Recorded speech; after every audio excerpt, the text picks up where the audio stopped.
Hi gang, I'm Marion and welcome back to day 20 of the Costco Wine Advent-ure Advent Calendar.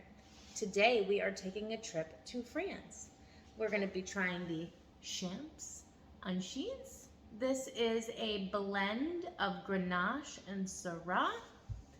So you can see right here, it is 55% Grenache, 45% Syrah. Remember, if you're sipping along, scan your QR code to go to day 20. If not, I will drop the link directly to that page into the description. All right, let's start with Grenache. Grenache is one of the most distributed grapes in the world. It is thought to have originated in Spain, but there's a lot of debate around that. This grape has a very long growing season, even longer than that of Cabernet Sauvignon. So it starts growing very early in the season and it needs a very long period to mature. Now in France, you'll typically find this grape in the Rhone Valley, Provence, or Languedoc-Roussillon.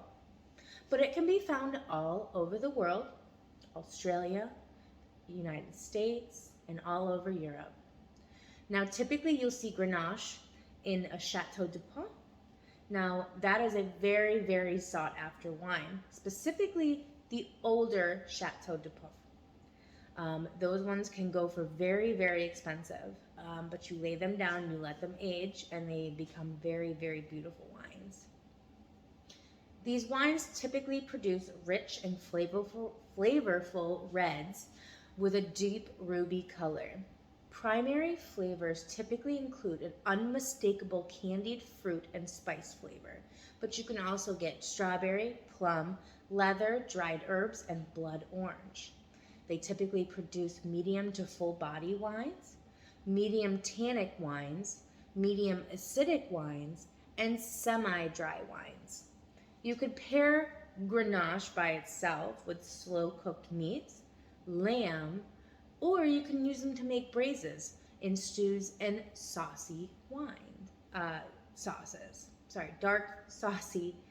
wine, or dark wine sauces, I'm sorry. So short ribs, when you braise short ribs, you want to use a wine like Grenache. Now let's talk about Syrah. Syrah is known as Syrah around the world except for in Australia. It's known as Shiraz. Now this is a rich and powerful red that originated in the Rhone Valley of France.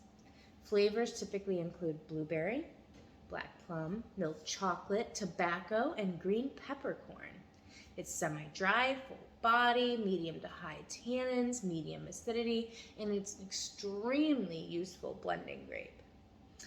Some of the most famous Syrah comes from the Côte Riot Hermitage. Now, Hermitage is a very famous wine growing region.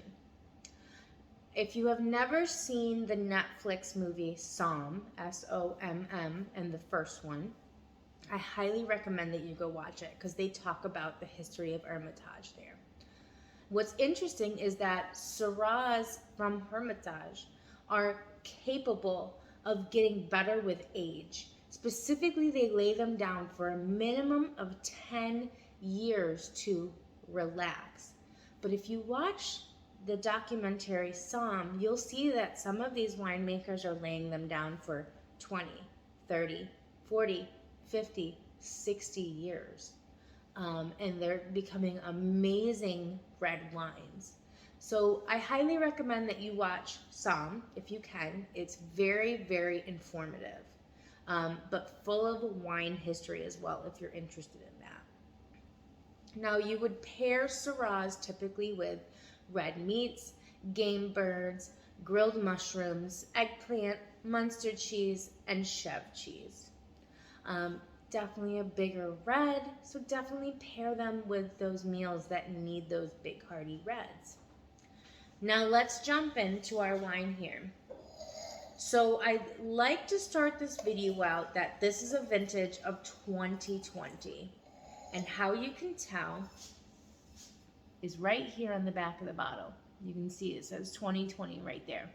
That means that it was harvested in 2020. So just a year ago. Now think about it. It's December 2021. So that means it has not had a whole lot of time in oak. And it was quickly produced to put in the bottle and go. So it was probably aged for 8-9 months. So do not expect some big, bad, bold red here. If we let this lay down for another couple of years, maybe we would get that big, bad, bold red. But we're not going to get that right now. So let's go ahead and let's get the bouquet of the wine. What I mean, the nose or the smell.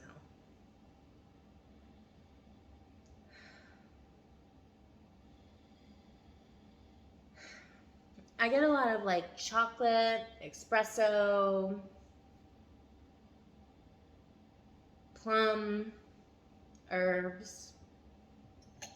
All around it has a very nice bouquet on it. It does smell very enticing. It smells very good. All right, let's give it a taste.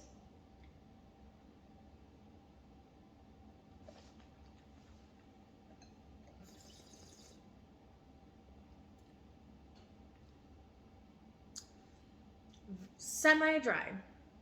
You get this quick hint of dryness right on the tip of the tongue that just darts to the back of the throat, but its tail follows along very quickly.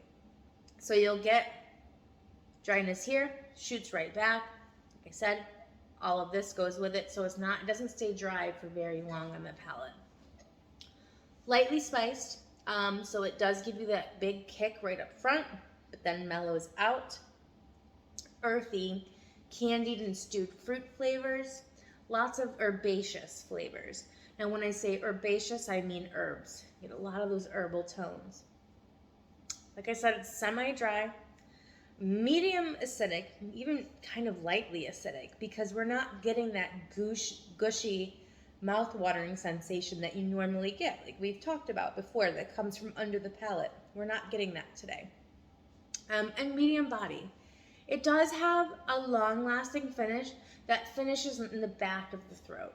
You don't get a whole lot going up here. It's all in the back. So I would say, you definitely want to go with your red cuts of meat with this to help with that. Spread the flavor around your mouth, really get to the taste buds going, and I think it will really open up the wine. Now, we've talked briefly about decanting before. This wine would probably be a great candidate for decanting. You want this wine to open up. You want it to express its flavors. So typically with young wines, you should decant them. So at a 2020, definitely decant your red 2020s. They need it. They need some oxygen to really burst open those flavors. Now there's one other thing I wanted to go over with you guys today, and that's cleansing your palate. Today is my anniversary with my hubby, so we went out to dinner, and I had a very, very bold Cab Sauv from Napa. So by the time we got home and I did this, I was like, oh wow, my palate is just crushed from that Cab Sauv. So some interesting, fun things that you can do to really help, cleanse the palate. We've talked about saltine crackers before. Saltine crackers and oyster crackers are a great idea. Pretzels are another one. You can also do Hawaiian rolls, which that's what I did today. I ate part of this, so Hawaiian roll.